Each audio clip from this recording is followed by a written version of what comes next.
This is Chapter 10, Video PowerPoint Presentation, Launching of the New Ship of State. If you look at the dates here, we're talking about 1789 to 1800. George Washington is our new president, and we're going to be looking at kind of the earliest couple of administrations, George Washington leading into John Adams. Would like to remind you that all images and video links are in the public domain. If you have any questions, don't hesitate to give me an email or a phone call. Thank you. As George Washington is inaugurated as our first president, John Adams becomes our first vice president. It's interesting to note that in the Constitution that was ratified, there is no mention of a presidential cabinet. But George Washington feels it's important to have a group of advisors, so George Washington's initial cabinet consisted of Secretary of State Thomas Jefferson, and then we also have very important Henry Knox as Secretary of War, and then Secretary of Treasury Alexander Hamilton. Probably George Washington's most trusted advisor. Secretary of Treasury Alexander Hamilton. Will have much more information about him in the upcoming slides, as his immense task is to try to make the United States solvent, try to make us financially viable in this new world that we exist. But this is George Washington's cabinet. Don't forget that John Adams is also very important, as he is George Washington's vice president. To contrast George Washington's cabinet, today we have a very, very, very large cabinet. Take a look here real quick. Today's current cabinet, I can make this bigger, consists of about 14 different positions. Current cabinet includes the vice president, the heads of 15 executive departments. So we have agriculture, commerce, defense, education, secretary of energy, secretary of health and human services, homeland security, all the way down to the veterans affairs, as well as the attorney general. Then our most recent addition to the cabinet is Secretary of Homeland Security. This was added in 2002 as a result of the 9/11 attack. So that's our current cabinet. This is just a photo of a traditional cabinet meeting. This is Obama's cabinet, and some of these people have already been replaced. This is a link here to the cabinet position. Go to the whitehouse.gov and look up cabinet, so we can look through this. This is the current list of various members of the cabinet, and this is a list that changes quite often. Some of the more high-profile personnel don't change as often, but some of the lesser-known positions do change quite often. I was hoping that this link would work. Yeah, there we go. So, Department of Defense, here we have Chuck Hagel. Justice, Eric Holder. Department of Commerce, so on and so forth. So, if you will look all the way down to the bottom, it's not necessarily in order of importance. In this case, this is the last department, Department of Homeland Security. This list is put together in order of creation. So the most recently created department is Homeland Security, Veterans Affairs, Education. Now, this list is important for determining actual succession to the White House.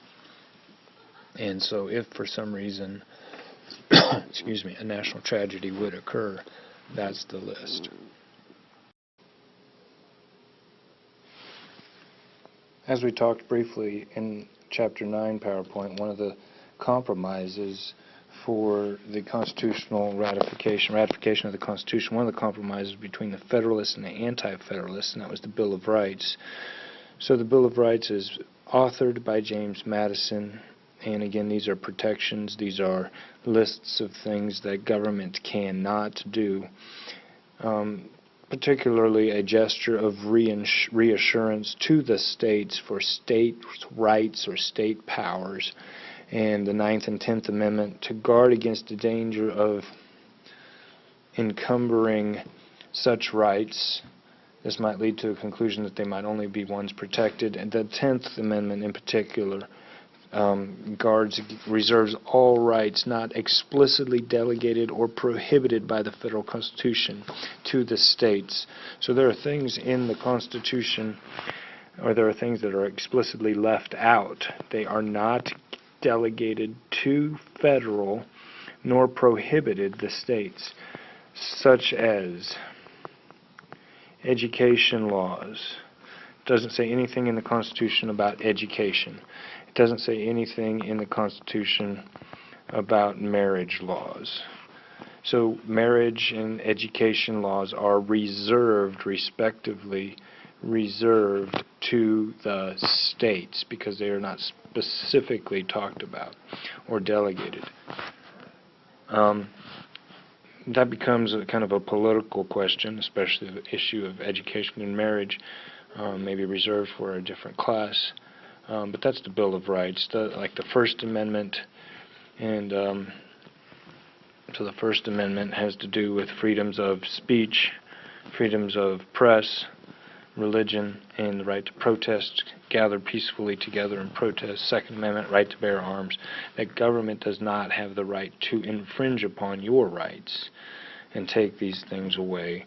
Again, interpretation allows for different discussions, but right to a speedy trial. Government cannot take away your rights to a speedy trial. Government cannot take away your rights to a public trial. Cruel and unusual punishment. All of these things are talked about in the first 10 amendments to the Constitution, collectively referred to as the Bill of Rights.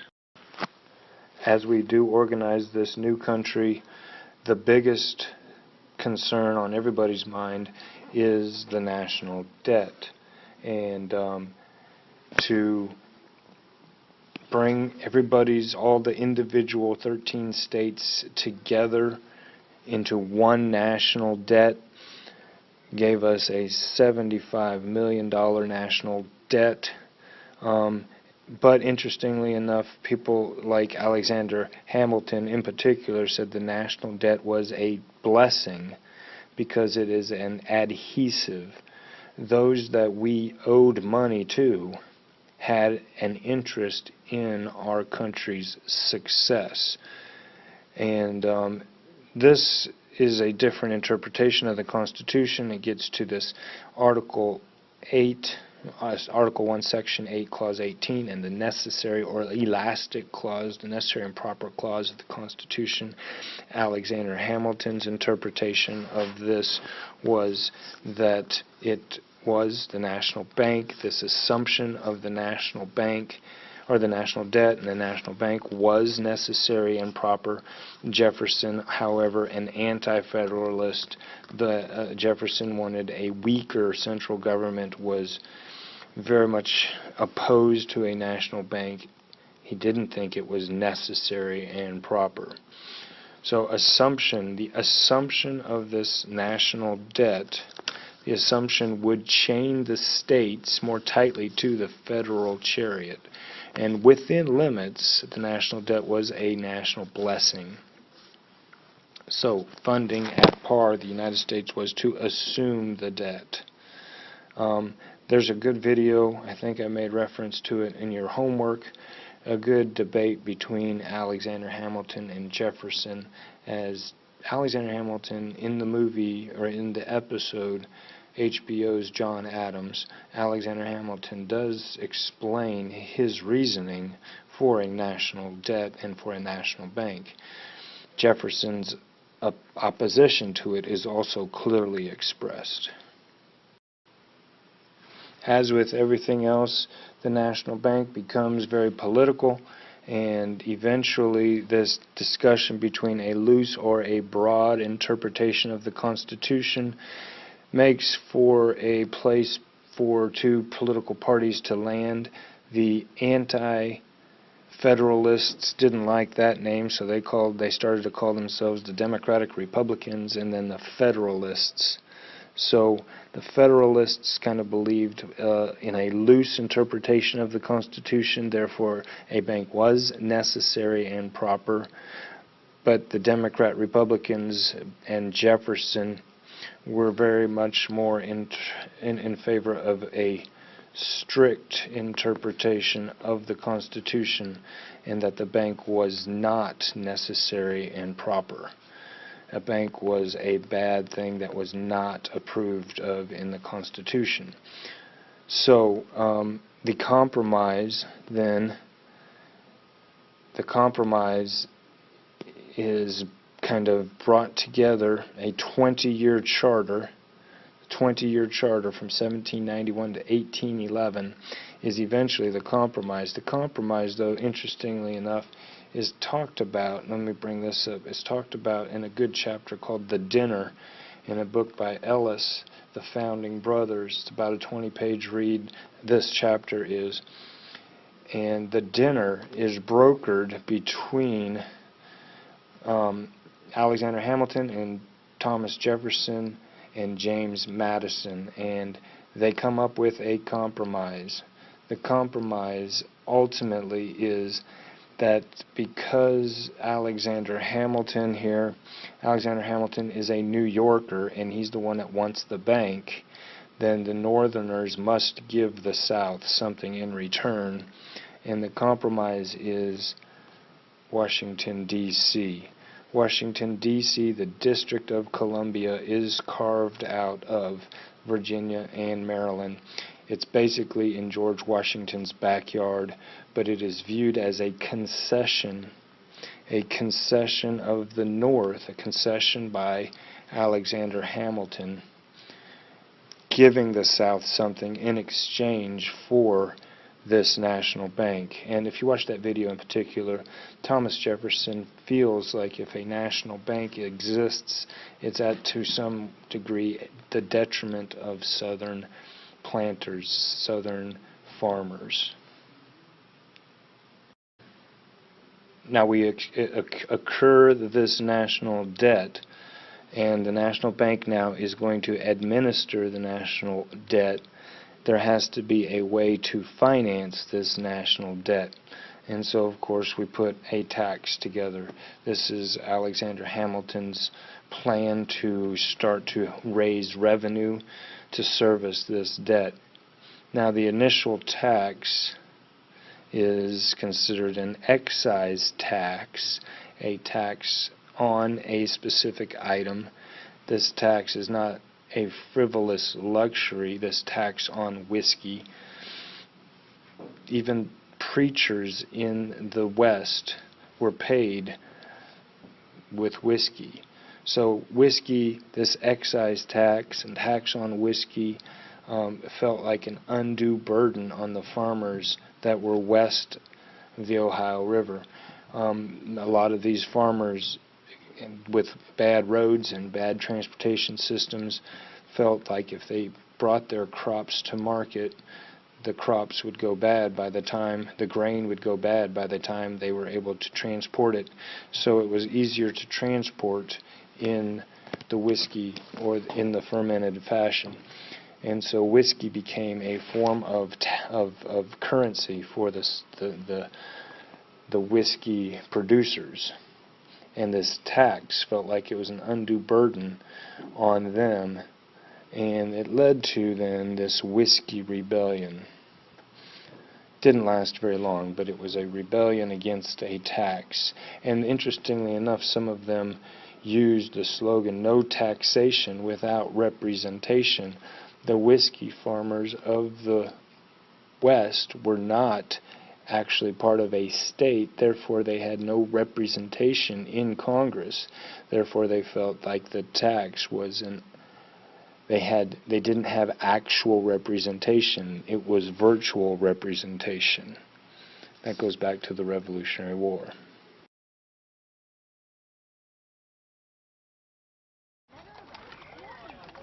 You must find Philadelphia much changed. There was more change than I could have imagined, Mr. Hamilton. Not the city itself. All cities swallow everything in their way. That's no surprise to me. That's why I abhor them. But I've been, as you know, in revolutionary France, where the streets are filled with the songs of liberty and brotherhood and the overthrow of ancient tyrannies of Europe, and to return from there to this, our cradle of revolution, and find the dinner table chatter is all of money and banks and authority is an unwelcome surprise. Unwelcome, perhaps, but necessary. I must admit, Mr. Hamilton, I'm a little uncertain as to the purpose of the Treasury Department. No doubt its function will reveal itself to me in good time. The future prosperity of this nation rests chiefly in trade. Trade depends, among other things, on the willingness of other nations to lend us money. And how would you propose to establish international credit? Our first step would be to incur a national debt. The greater the debt, the greater the credit. And to that end, I have recommended to the President that Congress adopt all the debts incurred by the individual states during the war through a national bank. The idea being that if the states owe Congress money, then other nations will feel more inclined to lend it to us. If the states are indebted to a central authority, it increases the power of the central government. You have it exactly. The greater the government's responsibility, the greater its authority. The moneyed interest in this country is all in the north, so the wealth and power would inevitably be concentrated there in the federal government, to the expense of the south. If that is the case, it is unavoidable if the Union is to be preserved. I fear our revolution will have been in vain if a Virginia farmer is to be held in hock to a New York stock jobber, who in turn is in hock to a London banker. The opportunities for avarice and corruption would certainly prove irresistible. Well, there you have it, as I have heard said. If men were angels, then no government would be necessary. Well, sadly, that is very well said. But there can be no question. Our nation cannot bind together without powerful central government. But we must also accommodate the needs of our constituent states, both North and South. The power of one must check and balance the other. And to that end, we must dedicate all of our energies and our care.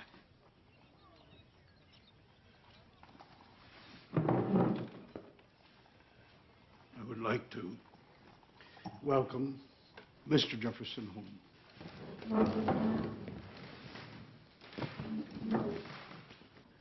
Mr. Secretary of State.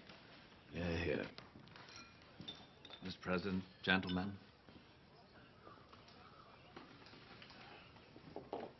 There are cabinet matters that I would like to discuss. If you would excuse us, Mr. Adams. Please convey my regards to your wife.